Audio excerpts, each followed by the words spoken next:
I currently just lost my job. And the reason why I just lost my job, the goal of my job is to help neighbors who need assistance when it comes to financial hardships, who need connections to food pantries, who need connections to resources where they can help assist with utility bills. Just they need assistance. So in this situation, I have a choice to either assist this lady who's making $15 an hour. And what frustrates me about the whole world and economy, they expect people to earn a living with what they're paying. She's doing her job. She's working, but she's making $15 an hour. She fell on hard times because she got sick. So now she's 3 months behind on her mortgage. So I'm telling my employers, they want me to go to an event. An event. It's not going to bring no funds to help these families who's struggling. And I told them, I'm going to choose to go to Legacy Closet to be an advocate for this woman who's about to experience foreclosure because she doesn't have $1,500 to pay her mortgage. And they just told me, okay, that's not going to work for you. You're no longer employed, and that's okay. I will deal with that. I will live with that. But I guarantee you, I'm going to do everything in my willpower to assist this lady with her mortgage by any means necessary. And tomorrow I'm going to still wake up and choose her. I signed up for this job because it made me happy to be making a difference in these people's lives. I don't help people through the organization fighting for them. They only give a certain amount of funds. $187 flex funds per family. Now I'm knowing like people have $400 or $500 light bills. Hey, I know we only supposed to give a neighbor $187, but can we please pull funds from some other place to pay? Okay, yes, it's a one-time approval. People are struggling. I'm okay with losing my job and sacrificing myself to make sure this woman does not experience foreclosure, and I pray she gets fully funded. And if she don't get fully funded, then I'll try and figure out another way on how she's going to get this mortgage. This woman has so many disconnects that I could probably do an entire video on her, but I'm not going to. But let's take a look at some of the basics, all right? Clearly, she's very young. She was the wrong pick for the job. Now, I congratulate her in wanting to help people through homelessness and wanting to help people get their electric bill paid. Wonderful. But here's where she fails royally, like falls flat on her face. She doesn't understand how she can help the most number of people.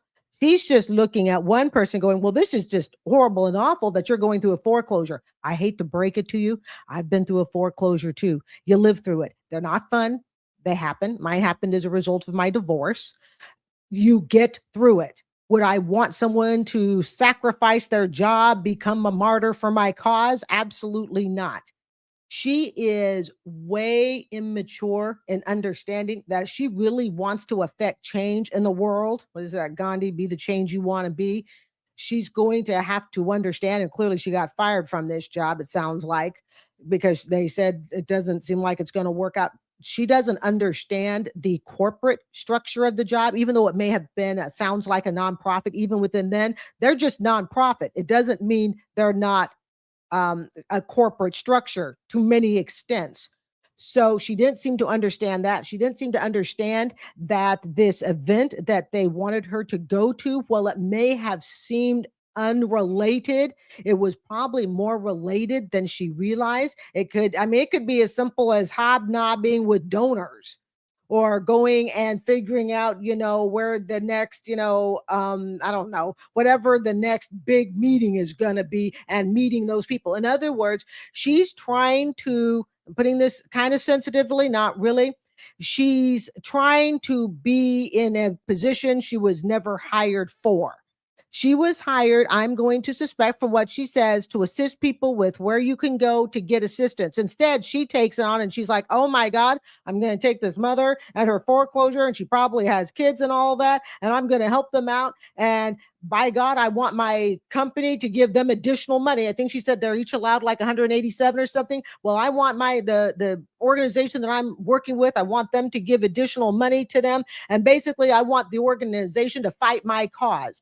That is not why the company hired her. They hired her because they needed her to do a very specific job.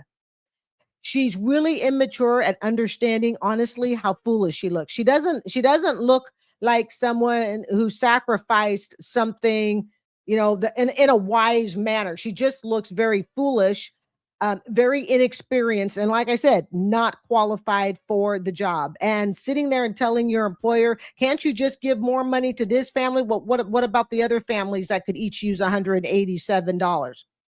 She's too wrapped up emotionally to be able to handle a job like this. And again, kudos to her for caring. That's fine. But when it's your bread and butter, when you're putting, your income on the line so you can save a woman, supposedly save a woman from foreclosure, again, it happens to the best of us. You live through foreclosures. It's unpleasant, but you do. So she wasn't a good fit for the job. And I'm sorry, she's not a hero. I know in her mind she wants to think she's a hero, but she's not. She looks really, really inexperienced and way naive. Paid so that she don't experience foreclosure. I don't like no job. This gal's been on my channel before and never has anything positive to say. It don't matter if it's hospitality, food service, manufacturing, customer service, medical, hair. It don't matter. It don't matter. I'm tired of all of it. And I'm tired of having to work 40 plus hours a week to still not have everything I need. Of waking up already sad and depressed because I know what I'm waking up to go do. I'm tired of breaking down in tears most days or near to tears because I know I got to go back to a place I don't want to be at, doing something I don't want to do, doing something that doesn't make me feel good, doesn't make me feel fulfilled, satisfied, gratified, appreciated, accomplished. I don't feel nothing but misery. And then I got the nerve to go around looking for another one, thinking it might be better or thinking I just need to keep moving. I give it a month tops and I'm right back in the same position. I don't know what is in my chart. I don't know I don't know what I don't want to do this. I didn't ask to be here. Let's start there. But if I got to pay bills and pay for a place to live, I want to work somewhere where I can tolerate it. I want to be somewhere where it's not draining me or where I got to work 6 days out the week or to where I got to deal with a point system or I got to deal with customers looking down their nose at me even though that same is on a 45-hour long break and got to go clock back in too. I don't want to be at a place where I got to deal with managers that don't treat me right, racism, all kind of shit. And then to get a check and I still can't handle everything that I need to handle. And they got the nerves to look at you and treat you like they doing you a favor. I want to see your corporate get on this floor and do this work for 48 hours a week. And let's see how well. I don't know what someone like her expects of the working world. I can tell you when I got my first job, my first professional job, it paid $16,000 a year. Again, this is in the 80s. Okay, I was 27, actually a little bit younger than that. I was about 24, 25. Got my first professional job. It paid $16,000 a year. And I think over the 4 years that I was there, it raised to about 21, 22,000 a year. Again, we're talking back in the 80s and stuff. I had, and I've told you this before, I had 20 bucks at the end of the week and I shared a room in someone's house. Okay. She was in her 50s or so, about my age now. And I actually moved into her daughter's room because she was looking for a little extra side income. And I had $25. And God knows if I had a doctor's appointment at Kaiser Permanente, that money went. You've got young people who just don't seem to understand that you have to work your way up to wealth. You have to work your way up. Most of us are going to have to do it. It is not going to be handed to us. Now, I understand somebody can say, but somebody helped you get your condo with your inheritance and all that. Yes, but may I also note that was in my mid-50s. When I got it. And you can clearly see I still work really, really hard. It was definitely a leg up financially, but it wasn't enough for me to sit and go, well, it looks like I don't have to work anymore. No, in many ways, I work even harder now because I want to make sure I don't blow it.